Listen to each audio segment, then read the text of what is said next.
Fine. तो काफी wait कर लिया, अभी हम क्लास को शुरू करते हैं। तो लास्ट लेक्चर में हमने देखा था एरिया एलिमेंट क्या होता है, राइट।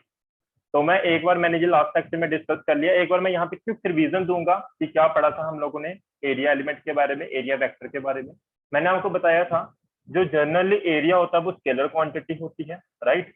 लेकिन उसको हम वेक्टर क्वांटिटी बना लेते हैं क्योंकि आगे हमें डेरिवेशन करनी है। तो उसको वेक्टर क्वांटिटी कैसे बनाते हैं, हम हमारे पास टोटल कोई सरफेस है, उसका एक छोटा सा पोर्शन लेंगे, उसके छोटे से पोर्शन के ऊपर हम क्या ड्रॉ करेंगे, एक आपका यूनिट वेक्टर ड्रॉ करेंगे। वो जो यूनिट वेक्टर हमने ड्रॉ किया होगा, that unit vector should be perpendicular to the surface. वो जो हमने यूनिट वेक्टर ड्रॉ किया होगा वो क्या होना चाहिए, परपेंडिकुलर होना चाहिए सरफेस के ऊपर। जैसे आप यहाँ पे देख पा रहे हो, ये परपेंडिकुलर आपका एक हमने वेक्टर ड्रॉ किया हुआ है। जैसे अगर आपका सरफेस कैसा होगा, कर्व्ड सरफेस होगा, है ना, ऐसा सर्कल टाइप होगा या स्फेरिकल होगा, तो इसके ऊपर नॉर्मल, इसके ऊपर भी हमें नॉर्मल ड्रॉ करना होता है। पर नॉर्मल कैसे ड्रॉ होगा, आप सबसे पहले इसके ऊपर क्या ड्रॉ करोगे, टेंजेंट। और जो नॉर्मल होगा, that normal should be perpendicular. जहां मैं क्या बोलूं, जो आप यूनिट वेक्टर ड्रॉ करोगे वो यूनिट वेक्टर क्या होना चाहिए, आपका परपेंडिकुलर होना चाहिए या नॉर्मल होना चाहिए, किसके, इस टेंजेंट के। आई होप ये बात आपको क्लियर होगी। मैंने कल आपको बहुत अच्छे से बहुत टाइम लगा के इसको समझाया था। लिखने का तरीका क्या होता है, देखिए, जैसे मान लीजिए मेरे पास एक स्फीयर है, इस स्फीयर का जो एरिया है वो कितना है, एस है, ठीक है। टोटल जो एरिया इस स्फीयर का कितना है, एस है। और अगर मुझे यहाँ पे एरिया, इसको एरिया वेक्टर देना है, यानी कि मुझे क्या बनाना है, एरिया एलिमेंट वेक्टर, क्या बोलते हैं इसका पूरा नाम, क्या, एरिया एलिमेंट वेक्टर, इसको बनाना है। तो क्या तरीका होगा बनाने का, मैं क्या करूंगा, इसका छोटा सा हिस्सा, जैसे यहाँ पे एक छोटा सा हिस्सा ले लिया इस स्फीयर का, उस छोटे से हिस्से का एरिया कितना होगा, डेल्टा एस होगा। तो इसके ऊपर मुझे क्या ड्रॉ करना है, नॉर्मल ड्रॉ करना है, यानी कि एक यूनिट वेक्टर ड्रॉ करना है। That unit vector should be perpendicular to the tangent. मैं यहाँ पे ड्रॉ करूंगा टेंजेंट, और इसके ऊपर मेरा ये यूनिट वेक्टर क्या होना चाहिए, परपेंडिकुलर होना चाहिए। यूनिट वेक्टर को कैसे लिखते हैं, एन कैप। यूनिट वेक्टर होता क्या है, जिसका मैग्नीट्यूड 1 होता है, और उस यूनिट वेक्टर को हम किसी के साथ मल्टीप्लाई करें तो वो हमें क्या देता है, डायरेक्शन देता है। तो इसको लिखने का तरीका मैथमेटिकली कैसे लिखते हैं, डेल्टा एस, एरिया लिमिट क्या है, delta S vector equal to किसके बराबर, आपका delta S into unit vector, यानी कि एन कैप। तीसरी इंपॉर्टेंट बात आपको याद क्या रखनी है, ये जो आपका यूनिट वेक्टर होता है, यानी कि जो एरिया एलिमेंट होता है, इसकी जब भी आपको डायरेक्शन देनी है, ये हमेशा किस तरफ होगी, बाहर की तरफ। हमेशा कैसी होगी, एक तो परपेंडिकुलर होगी, दूसरी क्या होगी, बाहर की तरफ होगी। तो यहाँ पे देखो लिखा भी हुआ है कि जब भी आप एरिया एलिमेंट बनाते हो कोई भी क्लोज सरफेस का, तो उसकी जो डायरेक्शन होती है should be outward and normal, outward normal होनी चाहिए। क्लियर है बात। तो नेक्स्ट टॉपिक देखते हैं, इलेक्ट्रिक फ्लक्स, क्योंकि आज हमने पढ़नी है गॉस थ्योरम। गॉस थ्योरम पढ़ने के लिए जो चीजें मैं आपको यहाँ पे बता रहा हूँ ये सारी इंपॉर्टेंट है उसके लिए। अब इलेक्ट्रिक फ्लक्स क्या होता है, लास्ट में जल्दी जल्दी थोड़ा सा आपको बता के गया था, तो मैं वापस यहाँ पे इलेक्ट्रिक फ्लक्स के बारे में आपको बताता हूँ। इलेक्ट्रिक फ्लक्स समझने के लिए, फॉर एग्जाम्पल, आपके पास जैसे मान लीजिए कोई सरफेस है, ठीक है। अभी अगर ये सरफेस है आपके पास, तो यहाँ से इसका मान लीजिए टोटल एरिया कितना है, ए। टोटल एरिया क्या है, कितना है इसका, ए।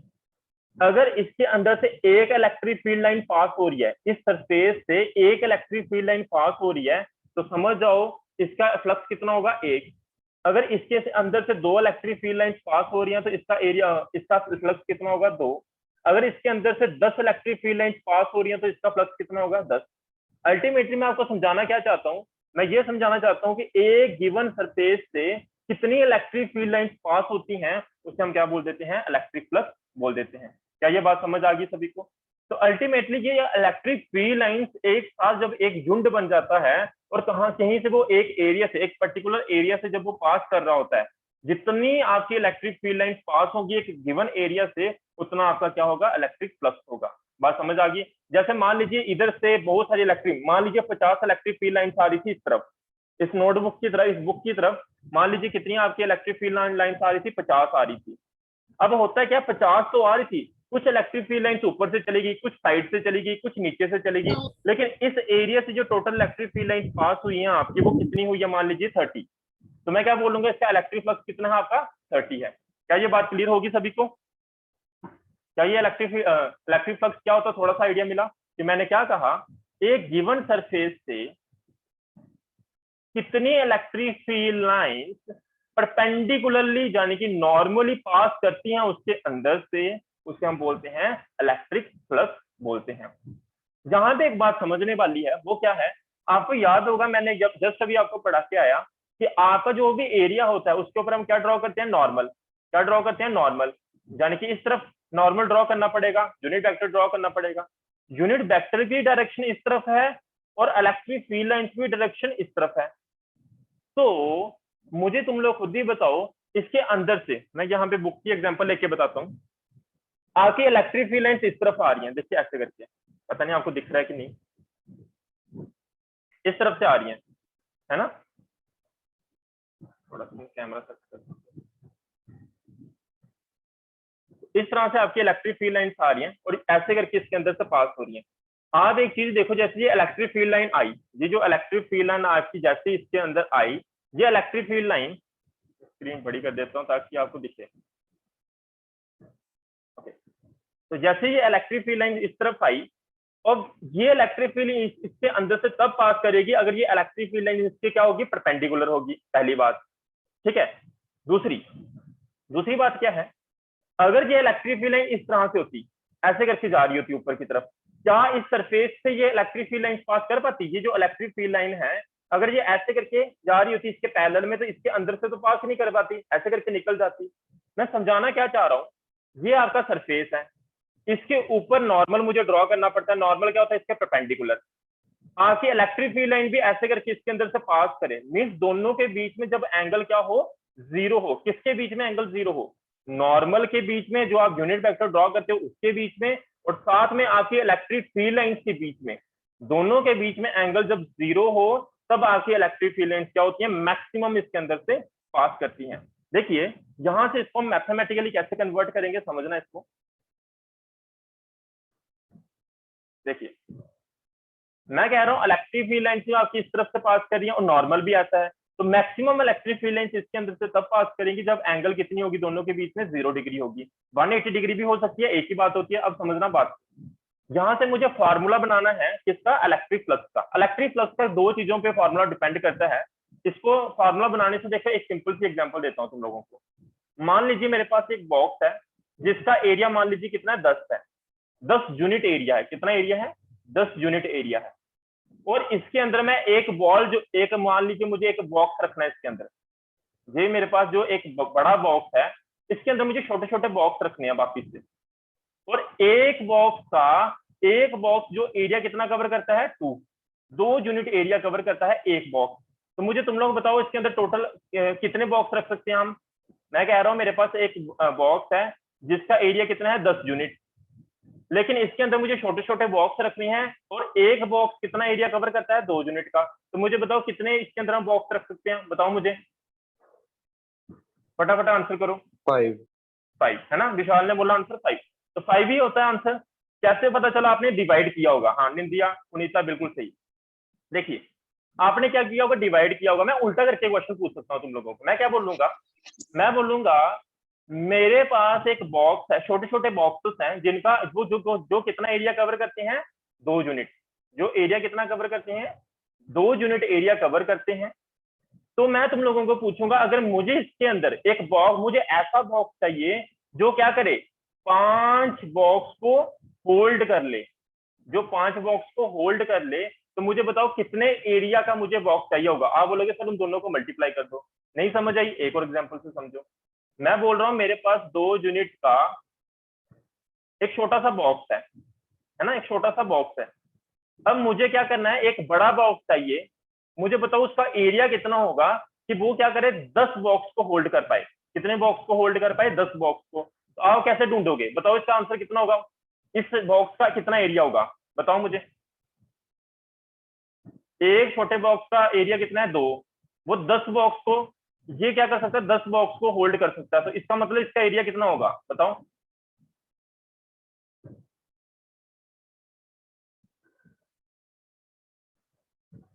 नहीं पता चला किसी को भी? वापिस से क्वेश्चन रिपीट कर रहा हूं। मैं बोल रहा हूं मेरे पास छोटे छोटे बॉक्सेस हैं, छोटे छोटे बॉक्सेस हैं, और इन छोटे छोटे बॉक्सेस का एक छोटे बॉक्स का एरिया कितना है, 2। मुझे ऐसे छोटे छोटे बॉक्स इस बड़े बॉक्स के अंदर कितने रखने हैं, 10 रखने हैं।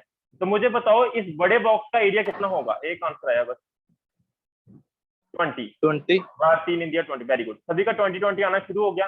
कैसे पता चला आपको? आपने क्या किया, अल्टीमेटली आपने क्या किया, मल्टीप्लाई किया 2 को और किसके साथ, 10 के साथ। ये मैथमेटिक्स कहता है, जो कि आपने छोटी क्लासेस में पढ़ा होगा, मैंने रिवाइज भी करवा दिया।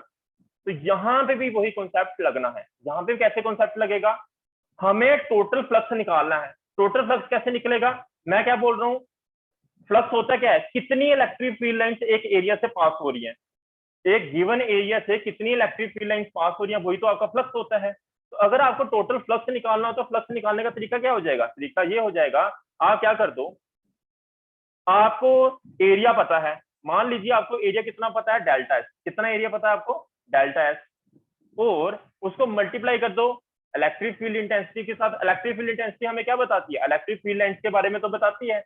तो मैं क्या कर दूंगा, मल्टीप्लाई कर दूंगा किसको, इलेक्ट्रिक फील्ड को, यानी कि इलेक्ट्रिक फील्ड इंटेंसिटी को किसके साथ, एरिया के साथ। तो मुझे क्या मिल जाएगा, फ्लक्स मिल जाएगा। फ्लक्स डिनोट किसके साथ किया जाता है, फ्लक्स को डिनोट करते हैं हम फाई के साथ। किसके साथ डिनोट करते हैं, फाई। ये जो मैंने सिंबल डाला ना, इसको हम पढ़ते हैं क्या, फाई, PHI, ठीक है। तो फ्लक्स का फॉर्मूला क्या हो गया, phi equals to E delta X. अगर सही मायने में लिखें तो इसका तरीका क्या होता है लिखने का, phi equals to E dot X, E dot delta X. Dot product होता है यहाँ पे, डॉट प्रोडक्ट का मतलब ई डेल्टा एक्स इंटू क्या होगा, कॉस थीटा होगा। ये होता है हमारा फ्लक्स का फॉर्मूला। ये किसका फ्लक्स है, ये इलेक्ट्रिक फ्लक्स है। तो इसके पाँव के नीचे ऐसे करके क्या लगा दो, ई लगा दो ऐसे करके। तो ये कौन सा फ्लक्स हो गया, आपका इलेक्ट्रिक फ्लक्स हो गया।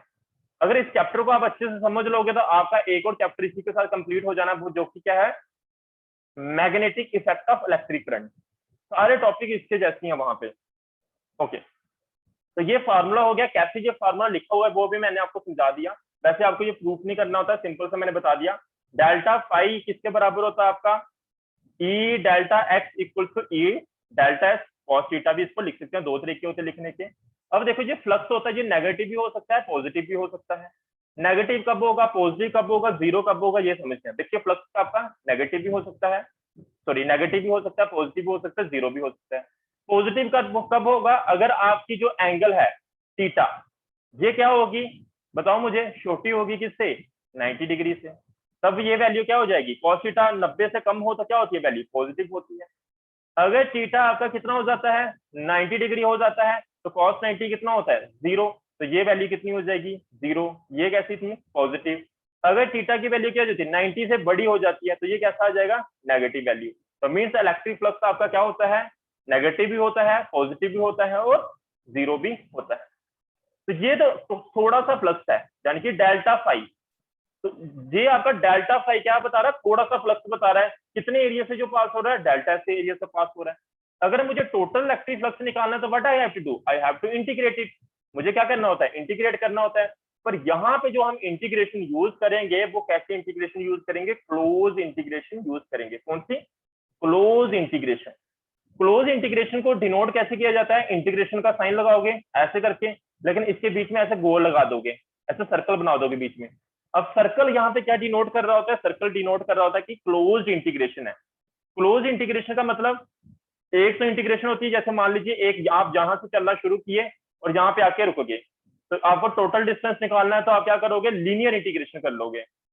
लेकिन आप एक सर्कुलर पाथ के ऊपर घूम रहे हो, एक स्फीयर के ऊपर घूम रहे हो, जहां से चलना शुरू किया और चल के यहाँ पे आए, तो कैसा पाथ है ये आपका, क्लोज पाथ है। तो जब भी ऐसी इंटीग्रेशन हमें फाइंड करनी होती है तो कौन सी इंटीग्रेशन का यूज करोगे, आप क्लोज इंटीग्रेशन का यूज करोगे।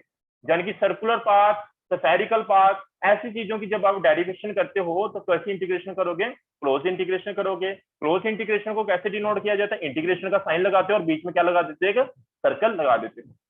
मैंने सब आपको बता दिया, बेसिक जितना भी था यहाँ पे। किसी को यहाँ तक कोई डाउट है, सभी के 20 आंसर आए हैं, रणदीप के, काशी के, निंदिया के, भारती के। ओके, जहां तक किसी को कोई डाउट है, ये फॉर्मूला कैसे लिख दिया, फॉर्मूला कैसे लिखेंगे फिर, तब तक ये बता देता हूँ। देखिए डेल्टा फाई किसके बराबर था आपका, delta phi equals to E delta S, या इसको कैसे, ये कौन सी होती है आपकी डॉट प्रोडक्ट, ये फॉर्मूला सही है। उसके बाद इसको कैसे लिख सकते हैं, ई डेल्टा एस कॉस थीटा लिख सकते हैं, एक ही मतलब है।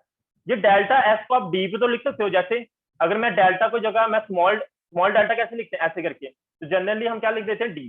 तो मैं क्या लिख सकता हूँ D phi equals to E dot D, delta की जगह क्या लिखूंगा मैं डी।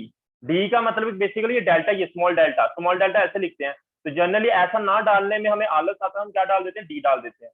ठीक है, ये 11th में मैंने तुम लोगों को बताया हुआ है। तो डी फाइव हो जाएगा डेल्टा की स्मॉल डेल्टा हो जाएगा ये ई डॉट डी फाइव ऐसा है ना, एरिया ना डेल्टा एस, तो डेल्टा एस की क्या लिख दिया मैंने डी एस लिख दिया। तो ये फ्लक्स का हमारा फॉर्मूला हो गया जो कि क्या है D phi equals to E dot D S. अब मुझे अगर टोटल फ्लक्स निकालना है तो मुझे क्या करनी पड़ेगी क्लोज इंटीग्रेशन। तो जैसे ही मैंने इसकी क्लोज इंटीग्रेशन की तो इधर करूंगा क्लोज इंटीग्रेशन, तो ये मुझे यहाँ पे मुझे क्या मिल जाएगी कंप्लीट फ्लक्स मिल जाएगा, जिसको मैं किसके साथ लिख रहा हूँ फाई ई के साथ, जो कि किसके बराबर हो जाएगा आपका क्लोज इंटीग्रेशन ऑफ किसकी क्लोज इंटीग्रेशन ई डॉट डी एस की, किसकी ई डॉट डी एस की। इसके ऊपर वेक्टर लगाना मतलब बोलना, और इसको मैं ई डॉट डी एस को ऐसे भी लिख सकता हूँ E D S cos theta भी लिख सकता हूँ। यहां तक अगर किसी को डाउट है तो पूछ लो, मैं वापस रिपीट भी कर दूंगा। यहां तक अगर किसी को डाउट है पूछ सकता है, ऑडियो ऑन करके पूछ सकता है, चैट में पूछ सकता है। आपस में चैट मत किया करो ज्यादा, मेरे पास एडवांस फीचर्स भी है, मुझे यहाँ से पता चल जाता है कौन किसके साथ क्या चैट कर रहा है। तो मैं रिवील नहीं करता, इसका मतलब ये नहीं है कि मुझे पता नहीं चल रहा। तो मैंने एडवांस फीचर्स में आपकी चैट पढ़ सकता हूँ, ध्यान रहे। ओके, तो इलेक्ट्रिक फ्लक्स क्या था, मैथमेटिकल स्टेटमेंट क्या हो जाएगी, सॉरी स्टेटमेंट क्या हो जाएगी इसकी, electric flux is the measure of flow of electric field line. ये किसका, ये क्या करता है, मेजर करता है किसका, flow of electric field line, किसके through, through a given area. Electric flux is proportional to the number of electric field lines going through perpendicular surface. देखिए पहली बात, ये मेजर करता है किसका, flow of electric field lines का measure करता है। दूसरा, ये प्रोपोर्शनल होता है। प्रोपोर्शनल का मतलब जितनी इलेक्ट्रिक फील्ड लाइन से एक परपेंडिकुलरली पास करेगी एक सरफेस से, उतना ज्यादा आपका क्या होगा, फ्लक्स होगा। जितनी कम इलेक्ट्रिक फील्ड लाइन से गिवन सरफेस से पास करेंगी उतना कम क्या होगा आपका इलेक्ट्रिक फ्लक्स होगा। आई होप आपको ये बात क्लियर होगी। ओके, आगे बढ़ते हैं। किसी के कोई डाउट ही नहीं आई है, चलिए नहीं आई है तो कोई बात नहीं। नेक्स्ट देखते हैं यूनिट क्या होता है इलेक्ट्रिक फ्लक्स का। इलेक्ट्रिक फ्लक्स का फॉर्मूला क्या था, ई dot D S. Electric field का आपको डायमेंशनल फॉर्मूला पता होगा, जहाँ इसका आपको यूनिट पता होगा। क्या यूनिट होता है भाई बताओ मुझे इलेक्ट्रिक फील्ड का। इलेक्ट्रिक फील्ड इंटेंसिटी का क्या फॉर्मूला था, फोर्स अपॉन चार्ज। फोर्स का यूनिट क्या होता है न्यूटन, चार्ज का क्या होता है कूलम, तो क्या हो जाएगा न्यूटन न्यूटन कूलम इनवर्स हो जाएगा। और ये क्या है एरिया, स्मॉल एरिया, एरिया का क्या होता है मीटर स्क्वायर, तो मीटर स्क्वायर। और इलेक्ट्रिक फील्ड इंटेंसिटी का क्या है न्यूटन कूलम इनवर्स। तो ये आपका यूनिट हो जाएगा किसका, इलेक्ट्रिक फ्लक्स का। क्वांटिटी कौन सी होती है, स्केलर क्वांटिटी होती है। ठीक है, इलेक्ट्रिक फ्लक्स कैसी क्वांटिटी है आपकी, scalar quantity. Dimensional formula derive कर सकते हो कैसे, इलेक्ट्रिक फील्ड इंटेंसिटी का डायमेंशनल फॉर्मूला क्या होता है, देखिए यहां से मैं डिराइव करके बता देता हूँ आपको वापिस से। इसका डायमेंशनल फॉर्मूला क्या है, m1 L1 T-2। चार्ज का क्या होता है 80, 80 ऊपर की तरफ जाएगा तो क्या हो जाएगा A इनवर्स T इनवर्स। और यहाँ पे क्या है ये एरिया, एरिया का क्या होता है L स्क्वायर, तो यहाँ क्या आ जाएगा L स्क्वायर। इनको पूरे को सॉल्व करो, m का m1 आ जाएगा, ये L1 और ये L2 है तो क्या हो जाएगा L3 हो जाएगा। ये T-2 और ये T-1 है तो ये क्या हो जाएगा T-3 हो जाएगा। और यहाँ पे क्या है A इनवर्स 1 है। तो ये सारा आपका डायमेंशनल फॉर्मूला हो गया। किसी को कोई डाउट है तो पूछ सकता है, मैं आगे बढ़ता हूँ साथ साथ में। बहुत इंपॉर्टेंट थ्योरम आपके exam point of view, board के जितने भी एग्जाम होते हैं क्वेश्चन ये रिपीटेडली आते हैं आपके, तो इस टॉपिक को डिस्कस करते हैं हम। गॉस थ्योरम, ठीक है, गॉस थ्योरम क्या कहती है, ये हमें बताती है इलेक्ट्रिक फ्लक्स के बारे में कि कोई एक गिवन सरफेस से कितना इलेक्ट्रिक फ्लक्स आपका बढ़ रहा है। क्या कहती है ये थ्योरम, ये थ्योरम कहती है total electric flux over A close surface S in vacuum is 1 upon epsilon naught times the total charge q enclosed inside the surface S। मैं पहले ही बोल देता हूं, जिन्होंने स्टार्टिंग से लेक्चर अटेंड नहीं किया उनको बिल्कुल समझ नहीं आएगी ये क्या बोल दिया मैंने। एप्सिलॉन नॉट क्या है मैंने पढ़ाया हुआ है, चार्ज क्या चीज होती है पढ़ाया हुआ है, इलेक्ट्रिक फ्लक्स क्या होती है, जस्ट पटा के आया। इलेक्ट्रिक फ्लक्स क्या होता है, एक गिवन सरफेस से कितनी इलेक्ट्रिक फील्ड लाइंस पास हो रही है उसे हम इलेक्ट्रिक फ्लक्स बोलते हैं। तो ये सारी बातें कंबाइन करके गॉस थ्योरम आपको देखने को मिलती है, जब गॉस लॉ इन इलेक्ट्रोस्टैटिक हमें देखने को मिलता है। क्या कहता है, आपके पास मान लीजिए कोई सरफेस है, यानी कि एक मान लीजिए स्फीयर है, इस स्फीयर के अंदर एक चार्ज पड़ा हुआ कितना Q, इस स्फीयर का एरिया कितना है S, ठीक है, ओके। अब कहता है कि अगर इसके अंदर चार्ज पड़ा हुआ तो इसकी वजह से इलेक्ट्रिक फील्ड लाइंस भी होंगी ऐसे करके बाहर निकल रही। तो अगर इसके अंदर से बाहर से अंदर से ऐसे करके इलेक्ट्रिक फील्ड लाइंस पास हो रही है तो यानी कि इलेक्ट्रिक फ्लक्स बन रहा है इस सरफेस के लिए। कौन सा सरफेस, ये जो हमने एस माना है, जिसको जिसको मैंने रेड मार्क किया। तो अगर इसके अंदर से इलेक्ट्रिक फील्ड लाइंस निकल रही हैं तो इलेक्ट्रिक फ्लक्स बन रहा है ना। कोई भी सरफेस से परपेंडिकुलरली अगर इलेक्ट्रिक फील्ड लाइंस निकलती हैं तो वो क्या बनाती हैं, फ्लक्स बनाती हैं। तो गॉस थ्योरम ने इसी चीज को एक्सप्लेन किया मैथमेटिकली। कैसे, क्या बोला उसने, उसने पहली बात क्या बताई हुई है, किसके बारे में बताया हुआ, फ्लक्स कितना लिंक करता है गिवन सरफेस से। कैसा गिवन सरफेस, सरफेस आपका कैसा होना चाहिए, क्लोज्ड होना चाहिए। कैसा सरफेस होना चाहिए, क्लोज।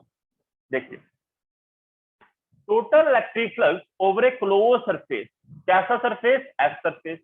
कहां पे बात करता है ये, वैक्यूम में बात करता है। कहां पे बात करता है, फ्री स्पेस में, वैक्यूम में बात करता है। तो बोलता है total electric flux in a of a given surface S in a vacuum is कितना होता है, 1 upon epsilon naught naught times कितना, charge enclose inside the surface S.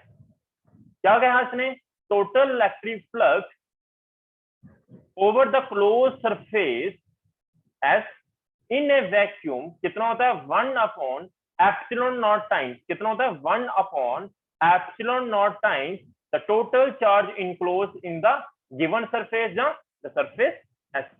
क्या ये स्टेटमेंट सभी को क्लियर है कि नहीं है, जो मैंने यहाँ पे इतनी सी बात लिखी, आगे मैं तब तक बताता हूँ। और फ्लक्स को आपको पता है एक फार्मूला क्या होता है लिखने का, अभी बता के आया था, ई डॉट डी एस की क्लोज इंटीग्रेशन करनी हो तो हमें क्या मिलता है, टोटल इलेक्ट्रिक फ्लक्स मिलता है। यस, ओके, निंदिया का क्लियर मैसेज आ गया, क्लियर हो गया। तो देखिए, एक तो क्या है फ्लक्स का, ये इतनी सी बात किसने कही है, गॉस थ्योरम ने। लेकिन हमें पता है फ्लक्स को हम ऐसा भी लिख सकते हैं, तो मैं इसको फ्लक्स को ऐसा भी तो लिख सकता हूँ, अभी जस्ट बता के आया, close integration of E dot D S, ऐसा भी लिख सकते हैं। तो means close integration of E dot D S equals to phi E equals to Q upon epsilon naught, किसने बताया हमें, गॉस थ्योरम ने बताया हुआ है। क्या ये बात सभी को क्लियर है, मैं आगे आपको नोट बताता हूँ, थोड़ी बातें और डिस्कस कर लेते हैं, कुछ बातें बहुत इंपॉर्टेंट। तो देखिए, the charge inside S may be point charge और even a continuous charge distribution।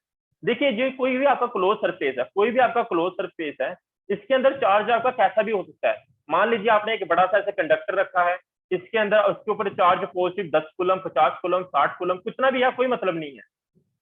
जहां एक पॉइंट चार्ज भी हो सकता है, जिसके कारण आपकी क्या बन रही होगी, इलेक्ट्रिक फ्लक्स बन रही होगी। उससे हमें कोई मतलब नहीं है कि आपका उसके अंदर चार्ज कैसा पड़ा हुआ है।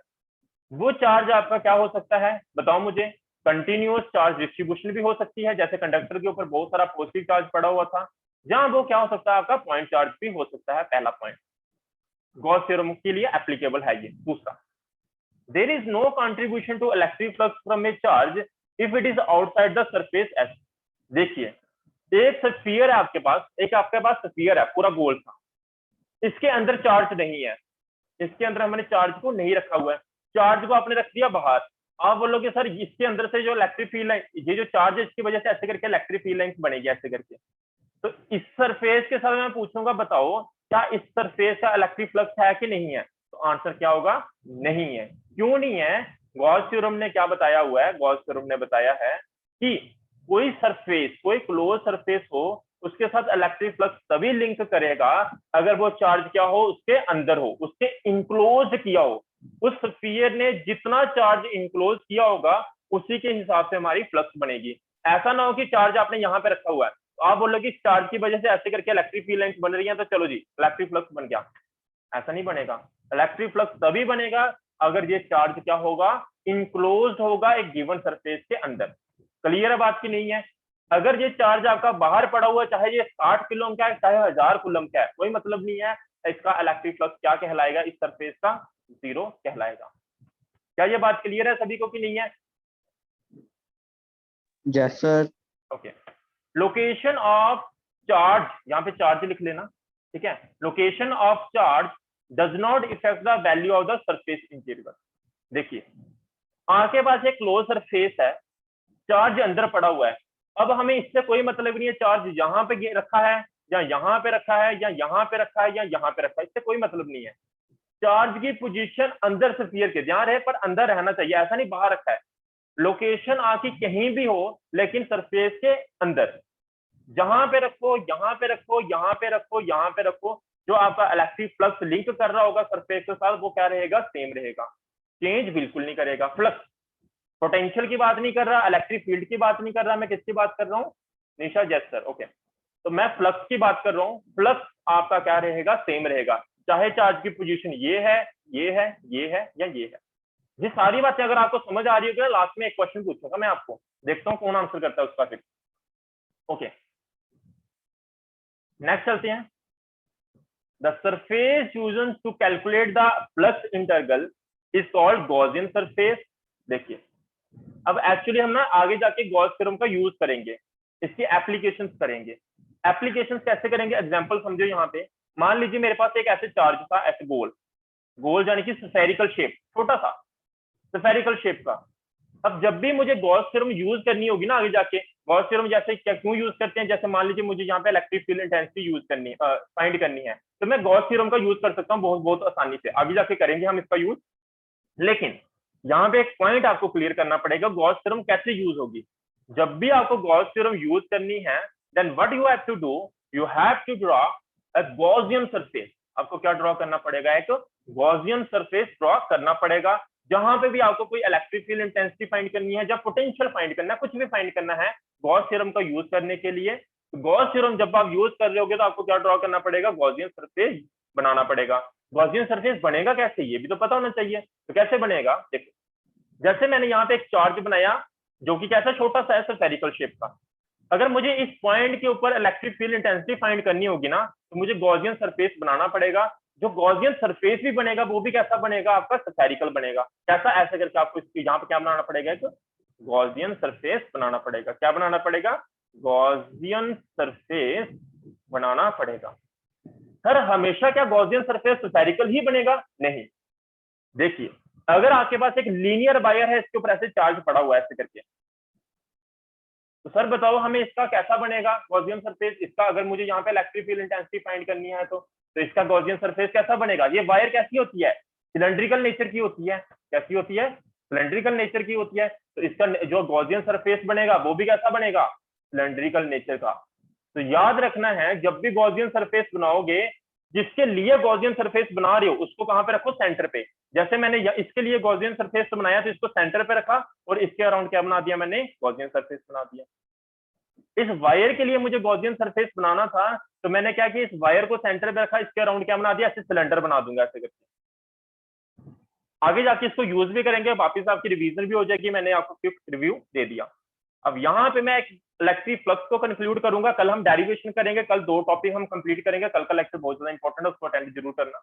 Okay, exam point of view से भी और आपकी नॉलेज के लिए, अगर वो डेरिवेशन आपने समझ लिया, आगे आपको सारा काम आसान हो जाएगा। कल का लेक्चर ध्यान से सुनना, आपने ध्यान रखना। ओके, मैंने आपको इलेक्ट्रिक फ्लक्स के बारे में क्या बताया, मैंने इलेक्ट्रिक फ्लक्स के बारे में ये बताया कि जितनी ज्यादा इलेक्ट्रिक फील्ड लाइन कोई सरफेस से पास हो रही हो परपेंडिकुलरली, उतना ज्यादा आपका क्या होगा, फ्लक्स होगा, उतना ज्यादा क्या होगा, फ्लक्स होगा।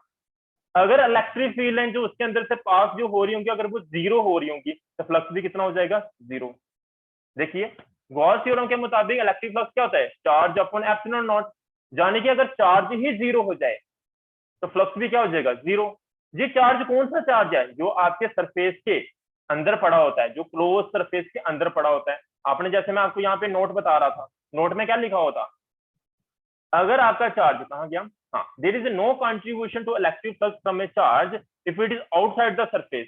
अगर ये चार्ज बाहर होगा, अगर चार्ज आपका सारा का सारा बाहर पड़ा हुआ है, तो उस केस में आपका इलेक्ट्रिक फ्लक्स जीरो होता है। क्यों, क्योंकि ये चार्ज कहाँ पे होता है, अंदर।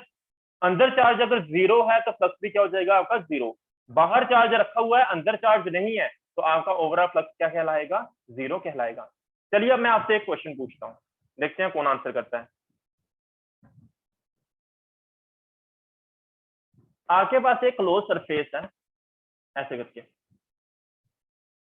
इसके अंदर मैंने एक इलेक्ट्रिक डाइपोल रख दिया। इलेक्ट्रिक डाइपोल के ऊपर आपको पता चार्ज होता है। मेरा क्वेश्चन यहाँ पे ये है, मैंने इसको बाहर रखा हुआ है। मेरा क्वेश्चन यहाँ पे क्या है, यहाँ पे ये है, क्या इस सरफेस के साथ इलेक्ट्रिक फ्लक्स लिंक करेगा कि नहीं करेगा? दूसरा question, question number first. Question number second, ये मेरे पास एक सरफेस है, इसके अंदर मैंने 10 कूलम चार्ज रखा हुआ है, क्या इसके साथ इलेक्ट्रिक फ्लक्स लिंक करेगा कि नहीं करेगा? तीसरा क्वेश्चन, ये मेरे पास सरफेस है, बाहर मैंने 10 कूलम का चार्ज रखा हुआ है, क्या इसके साथ इलेक्ट्रिक फ्लक्स लिंक करेगा कि नहीं करेगा? नेक्स्ट क्वेश्चन, फोर्थ क्वेश्चन, ये मेरे पास एक सरफेस है, अंदर भी 10 कूलम का चार्ज है, बाहर भी 10 कूलम का चार्ज है, दोनों पॉजिटिव है, ये भी पॉजिटिव था, ये भी पॉजिटिव है, तो क्या इसके साथ इलेक्ट्रिक फ्लक्स लिंक करेगा कि नहीं करेगा?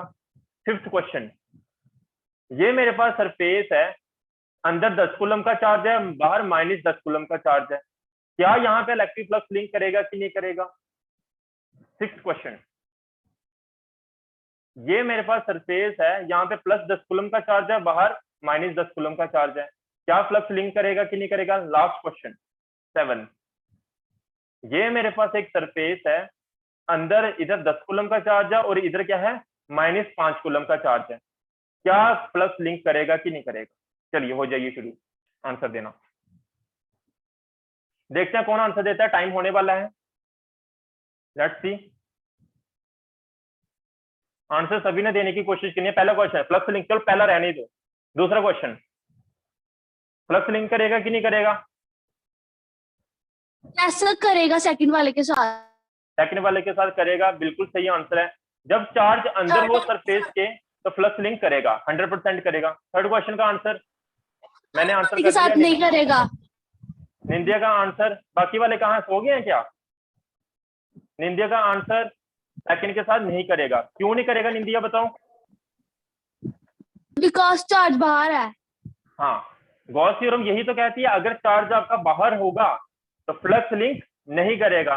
फ्लक्स तभी लिंक बनता है आपका जब चार्ज क्या हो, सरफेस के अंदर हो। जहां अंदर तो चार्ज है ही नहीं, चार्ज अंदर नहीं है, तो यहाँ पे फ्लक्स लिंक नहीं करेगा। मैसेज आया है किसी का, थर्ड का नो, थर्ड का है, थर्ड का नो, वेरी गुड। क्या नाम है? इनिशा। आप नंबर बता के जो भी आंसर करो नंबर लिखो साथ में। फोर्थ का, फोर्थ में हो जाओगे कंफ्यूज। फोर्थ का, फिफ्थ का, अच्छा मैसेज आया है। फोर्थ का यस, निशा बोल रही है फोर्थ का यस। बाकी निंदिया, आज काशी भी नहीं आई।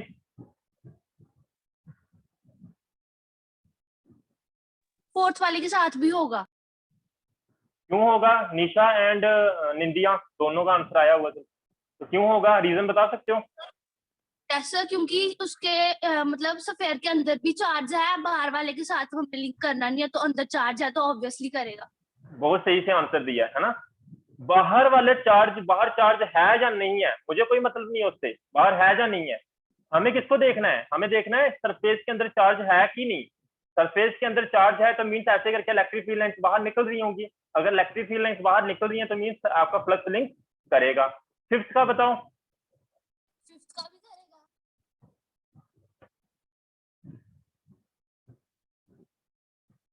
फिफ्थ का आंसर देखो क्या फिफ्थ वाले के साथ भी इलेक्ट्रिक फ्लक्स वो करेगा लिंक। फिफ्थ में भी करेगा, देखो क्यों, मैंने पहले बता दिया, क्योंकि बाहर आपका चार्ज है या नहीं है हमें कोई मतलब नहीं है, अंदर चार्ज होना चाहिए। अगर अंदर पॉजिटिव है नेगेटिव है वो तो अलग बात होगी, वो तो डायरेक्शन हो जाएगी, फ्लक्स कैसा नेगेटिव बनेगा ना पॉजिटिव। लेकिन अंदर चार्ज है तो मीन फ्लक्स आपका लिंक करेगा, फिफ्थ के साथ भी करेगा, फोर्थ के साथ भी करेगा। नेक्स्ट देखते हैं, करेगा सर, ये कौन है? Shyam Singh, fourth yes. पुनीता से फोर्थ यस। अच्छा निशान, ठीक है ठीक है। अच्छा निशान है, एक निशा, अच्छा निशा 11th में है, ठीक है ठीक।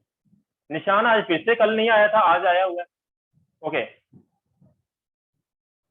सिक्स का बताओ, सिक्स का भी करेगा, ऑब्वियस सी बात है ना। सेम ही क्वेश्चन दे दिया आई थिंक मैंने को। इधर अंदर के चार्ज, अंदर वाले चार्ज के साथ हम डील करते हैं, बाहर वाले के साथ नहीं करते हैं। क्वेश्चन है 7 इंपॉर्टेंट, ये बताओ मुझे। इसके साथ भी सर चार्ज लिंक करेगा? इसके साथ लिंक, प्लस लिंक करेगा कि नहीं करेगा 7 के साथ? सर करेगा। सर करेगा। नीता यस। इस क्वेश्चन का आने से पहले आंसर नंबर फर्स्ट का बताओ पहले मुझे, करेगा कि नहीं? एक बार फर्स्ट वाला क्वेश्चन रिपीट करना। फर्स्ट क्वेश्चन ये था, एक सरफेस है मेरे पास और ये सरफेस के अंदर मैंने रखा हुआ electric dipole. Electric dipole, because of this electric dipole क्या इलेक्ट्रिक फ्लक्स बनेगा इस सरफेस के साथ कि नहीं बनेगा? मेरा क्वेश्चन ये है, जल्दी करो जल्दी, तब तक। यस सर बनेगा। इसका आंसर आया मन्नू, मन्नू बोल रहा बनेगा। एक मैसेज आया है, सर मैं जब भी आपकी लिंक खोल रहा था लिंक नहीं खुल रहा था, वहां ये शो हो रहा था कि वेट मीटिंग और स्टार्ट द मीटिंग सर्कल भी ऐसा ही हुआ परसों भी। तो आपने मुझे व्हाट्सएप मैसेज कर देना था, पूछ लेना था क्या हो रहा है, मैं देख लेता। अगर मीटिंग ज्वाइन नहीं हो रही हो तो आप मुझे मैसेज कर सकते हो ना। निशान, सिर्फ निशान नहीं, बाकी स्टूडेंट्स को भी बोल रहा हूँ। देखिए यहाँ पे मेरे पास एक 5 कूलम का चार्ज है और यहाँ पे मेरे पास -5 कूलम का चार्ज है। इस 5 कूलम के चार्ज की वजह से जो इलेक्ट्रिक फील्ड लाइंस बन रही हैं वो ऐसे बन रही होंगी बाहर की तरफ। कितनी इलेक्ट्रिक फील्ड लाइंस बन रही है? फॉर एग्जांपल 5 बन रही है। 5 कूलम चार्ज की वजह से कितनी इलेक्ट्रिक फील्ड लाइंस बनी? 5। अब ये जो नेगेटिव चार्ज है ये भी कितना है? 5 कूलम का। इसके कारण भी इलेक्ट्रिक फील्ड लाइंस बनेगी, पर कैसी? अंदर की तरफ ऐसे करके 1 2 3 4 और 5, लेकिन कैसी? अंदर की तरफ। मेरा क्वेश्चन यहाँ पे ये है, 5 इलेक्ट्रिक फील्ड लाइंस बाहर जा रही हैं और 5 इलेक्ट्रिक फील्ड लाइंस अंदर आ रही हैं, तो टोटल इलेक्ट्रिक फील्ड लाइंस कितनी हुई? सर 0 हो जाएगी। 0 हो जाएंगी। अगर टोटल इलेक्ट्रिक फील्ड लाइंस 0 इसके साथ लिंक करिए तो फ्लक्स भी कितना हो जाएगा? 0 हो जाएगा। क्वेश्चन मैं आपके लिए छोड़ के जा रहा हूँ फर्स्ट वाला, उसका आंसर आप लोगों ने मुझे कल बताना। अगर पहले आंसर पता चल जाएगा तो व्हाट्सएप पे आंसर करके बता देना। पहले क्वेश्चन का आंसर क्या होगा, फ्लक्स बनेगा कि नहीं बनेगा, और रीजन भी बताना है साथ में, क्योंकि अभी टाइम आउट हो चुका है और कल मैं वीडियो में